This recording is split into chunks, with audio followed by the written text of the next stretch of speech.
Salam Bapak Ibu yang dikasih oleh Tuhan. Jumpa lagi bersama dengan saya, Pendeta Ociap, Gembala Gereja Gebis Kristus Pembela Kupang. Tidak terasa kita sudah sampai di bulan Juni tahun 2020. Untuk itu saya ingin menyampaikan selamat memasuki bulan yang baru bagi seluruh jemaat Gebis KPK dan seluruh yang menyaksikan khotbah ini di mana saja Anda berada.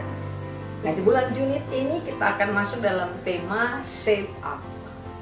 Apa yang dimaksud dengan shape up? Artinya ada pembentukan, ada remodel, bagaimana kehidupan kita dibentuk kembali, diperbaharui lagi, seiring juga dengan adanya instruksi atau adanya perintah yang diperintahkan kepada kita, atau adanya istilah baru yang hari-hari ini kita kenal dengan yang namanya new normal. Tapi new normal atau kenormalan yang baru ini menjadi sesuatu yang biasa. Untuk itu saya ingin menyampaikan kepada jemaat Tuhan Gebis KPK di mana saja Anda berada, atau siapapun yang menyaksikan kebenaran firman Tuhan ini, bahwa kita akan masuk dalam sebuah tema yang namanya shape up. Bagaimana kita membentuk diri kita, meremodel kehidupan kita, membentuk hati kita, pikiran kita, tubuh kita, kehidupan kita seluruhnya untuk semakin selaras, sejalan dan sesuai dengan kebenaran firman Tuhan. Dengan tema besar sepanjang bulan ini yaitu shape up, maka kita akan mengecilkan tema ini menjadi satu tema subtema. Dalam subtema ini kita akan berbicara tentang renew pikiran kita, memperbarui atau membentuk pemikiran kita, di mana subtemanya adalah proses, upload, and view your mind. Artinya apa? Proses, lalu kemudian munculkan dan lihat hasil dari pikiran Anda. Untuk itu, mari buka bersama dengan saya kebenaran firman Tuhan di dalam Lukas pasal yang kelima, ayat yang ke-36 sampai dengan ayat yang ke-39. Saya ulangi, Lukas pasal yang kelima, ayat yang ke-36 sampai dengan ayat yang ke-39. Ia mengatakan juga suatu perumpamaan kepada mereka, tidak seorang pun menguyakan secari kain dan baju yang baru untuk menambalkannya pada baju yang tua. Jika demikian, yang baru itu juga akan koyak dan pada yang tua itu tidak akan cocok kain penambal yang dikoyakan dari yang baru itu. Demikian juga tidak seorang pun mengisikan anggur yang baru ke dalam kantong kulit yang tua. Karena jika demikian, anggur yang baru itu akan mengoyakkan kantong itu, dan anggur itu akan terbuang, dan kantong itu pun hancur. Tetapi anggur yang baru harus disimpan dalam kantong yang baru pula. Dan tidak seorang pun yang telah minum anggur tua ingin minum anggur yang baru, sebab dia akan berkata, anggur yang tua itu baik. Berbicara mengenai pembentukan, baik itu pembentukan pikiran, pembentukan mental, maupun pembentukan perilaku seseorang, maka ketika pembentukan itu terjadi, maka itu tidak bisa terjadi sepotong-sepotong atau sebagian saja dalam kehidupan seseorang.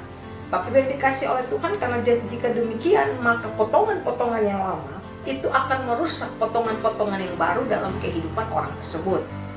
Sehingga untuk bisa menerima sesuatu yang baru, pembentukan yang baru dalam kehidupan seseorang, maka dibutuhkan yang namanya perubahan secara menyeluruh, transformasi secara menyeluruh dalam kehidupan orang tersebut. Sehingga proses pembentukan kehidupan seseorang itu selalu dimulai dari perubahan pemikiran atau perubahan mindsetnya. Pola pikir Anda menentukan gaya hidup Anda, cara hidup pun ditentukan oleh cara berpikirmu. Sehingga Bapak Ibu yang dikasih oleh Tuhan, proses pembentukan transformasi pola pikir seseorang itu adalah sesuatu yang terjadi secara terus-menerus atau berkesinambungan dalam kehidupannya. Itu bukan sebuah momentum atau suatu peristiwa yang sesaat saja terjadi dalam kehidupannya. Mengapa membentuk pola pikir kita atau perubahan pola pikir kita itu penting bagi Anda dan saya, Bapak Ibu yang dikasih oleh Tuhan? Karena perubahan pola pikir seseorang itu adalah berbicara tentang totalitas perubahan dalam kehidupannya. Hal ini berbicara tentang filosofi kehidupannya, apa yang mempengaruhi pengambilan keputusan dalam kehidupannya, berbicara tentang perubahan hati, berbicara tentang perubahan sikap, berbicara tentang perubahan mentalitas seseorang. Semuanya itu adalah proses yang terjadi di dalam mindset atau pemikiran seseorang.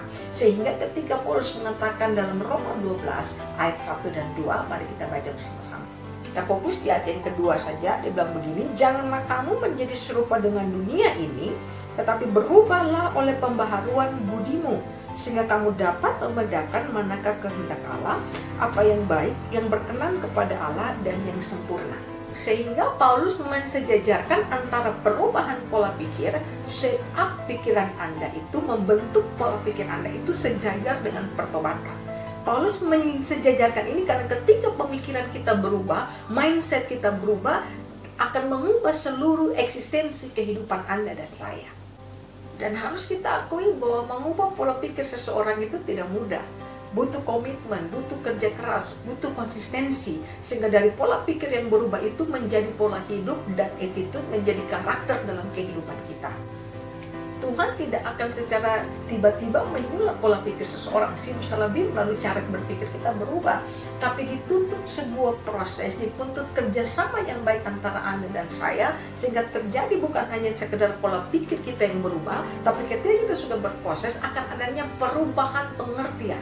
Understanding kita pun mengalami perubahan, mengalami shape up. Ketika kita mengalami shape up dalam pola pikir, dalam pengertian, disitulah di titik kita akan menerima yang namanya wisdom atau hikmat dari Tuhan. Dalam Alkitab kita akan temukan berbagai pilihan-pilihan yang sepertinya kontras, bertentangan atau paradoks. Di zaman bangsa Israel, di zaman perjanjian lama, Tuhan memberikan pilihan-pilihan kepada mereka. Pilihlah pada hari ini, engkau akan menerima, mau memilih berkat atau mau memilih kutuk. Engkau akan memilih mati atau memilih hidup. Itu ada pilihan-pilihan yang kontras yang ditawarkan oleh Tuhan kepada bangsa Israel. Nah, di zaman perjanjian baru ini pun ada pilihan-pilihan yang ditawarkan oleh Tuhan kepada Anda dan saya. Salah satunya yang tadi kita baca dalam Roma 12 ayat 1 dan 2 itu tadi. Bapak Ibu dikasih oleh Tuhan, dalam ke-11 pasal dari kitab Roma itu disampaikan, Paulus menyampaikan tentang pentingnya Injil. Bagaimana bangsa Yunani dan bangsa Yahudi harus memiliki peran yang besar dalam menyampaikan kebenaran firman Tuhan. Tetapi kemudian di pasal yang ke-12 ayat 1 dan 2 ada pilihan yang disampaikan oleh Paulus kepada jemaat Tuhan, bahwa engkau akan menjadi jemaat Tuhan yang sama, yang serupa, yang bersesuaian dengan dunia ini, atau engkau akan menjadi jemaat Tuhan yang memilih untuk mentransform, untuk men-shape up, untuk mengubah caramu berpikir. Pilihan itu diberikan kepada Anda dan saya. Sehingga Paulus menyampaikan kepada jemaat Tuhan di Roma pada waktu itu, janganlah kau menjadi serupa dengan dunia ini, tapi berubahlah oleh pemborongan budimu. Ada pilihan yang diberikan di situ, mau menjadi sama, menjadi serupa, bersesuaian, sama-sama dengan seragam dengan dunia ini, atau memilih untuk berbeda dengan mengubah cara kita berpikir, mengubah cara pengertian kita. Merubah dengan cara apa? Bahwa cara kita berpikir, cara kita memilih itu adalah sesuai dengan kebenaran firman Allah, sesuai dengan apa yang menjadi kehendak Tuhan dalam kehidupan kita. Bagaimana supaya kita men-shape up pemikiran kita? Ada proses dan mengupload, lalu kemudian di-view. Artinya apa di sini? Bahwa proses pemikiran yang kita pikirkan, prosesan itu dengan baik, lalu kemudian kita akan tampilkan, kita memunculkan hasil dari pemikiran kita itu dalam perbuatan-perbuatan kita. Sehingga hasil dari perbuatan-perbuatan kita itu akan dilihat oleh orang lain, dilihat oleh keluarga kita, bahkan dilihat oleh diri kita sendiri, dan yang paling penting dilihat oleh Tuhan. Dan apa yang kita tampilkan, yang dipertontonkan kepada banyak orang, dipertontonkan kepada Tuhan, itu adalah hasil dari prosesnya pemikiran kita yang sudah kita proses selama bertahun-tahun dalam kehidupan kita setiap hari. Sehingga Paulus bilang begini, maka jangan menjadi sama dengan dunia ini dalam cara berpikirmu. Sehingga ketika dalam cara berpikirmu sama dengan dunia ini, maka ketika itu diproses, di-upload dan dilihat adalah hasil yang sama dengan yang dilihat oleh dunia ini. Tapi mari berubah dengan cara seperti apa? Proseskan kebenaran firman Tuhan dalam kehidupanmu, sehingga ketika itu dimunculkan di permukaan, dipertontonkan ke hadapan banyak orang, adalah hasil ketika yang diproseskan oleh kebenaran firman Tuhan. Yang muncul adalah firman Allah, yang ditampilkan adalah hati yang mengasihi Tuhan. Jadi bagaimana kita memproses, men-shape up, mengupload agar kemudian pikiran-pikiran kita itu boleh dilihat sebagai pemikiran-pemikiran yang sesuai, tindakan-tindakan yang sesuai dengan kebenaran firman Tuhan. Maka yang pertama kita yang bertanggung jawab penuh untuk menjaga dan menyelaraskan pemikiran kita agar berjalan sesuai dengan kebenaran firman Tuhan. Pilihan itu ada di tangan Anda dan saya. Ketika kita berbicara pikiran, maka di situ juga selaras dengan yang namanya hati. Maka kenapa saya menyampaikan kita bertanggung jawab penuh untuk menjaga dan menyelaraskan pemikiran kita agar berjalan sesuai dengan kebenaran firman Tuhan. Karena Amsal 4 ayat 23 mengatakan, jagalah hatimu dari segala kewaspadaan. Artinya dia bilang gini, jagalah juga pemikiran-pemikiranmu. Pikiranmu harus waspada terhadap banyak hal. Pemikiranmu menjadi pemikiran yang tidak lagi sama dengan cara dunia ini berpikir. Tapi pemikiran kita akan kontras atau berbanding terbalik dengan cara dunia ini berpikir. Artinya apa? Pikiran kita sama dengan apa yang Tuhan pikirkan. Pikiran kita sama dengan apa yang Alkitab sedang sampaikan kepada Anda dan saya. Yang kedua, ganti fokus. Pemikiran yang berfokus pada diri sendiri, ganti kepada fokus yang berfokus kepada pemikiran tentang Tuhan.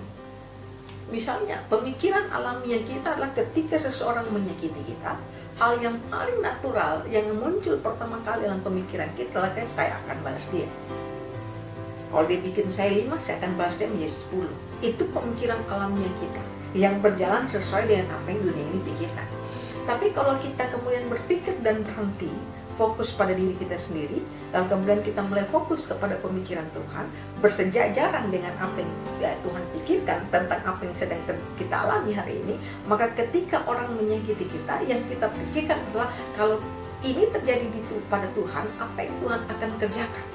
Ini yang ingin saya sampaikan kepada Bapak Ibu Saudara-saudari semua yang menyaksikan kebenaran firman Tuhan dari rumah, bahwa ketika kita mensejarkan cara kita berpikir, maka kita mulai berpikir kalau Tuhan ada di pihak saya, kira-kira langkah apa yang akan diambil olehnya untuk menyelesaikan persoalan ini.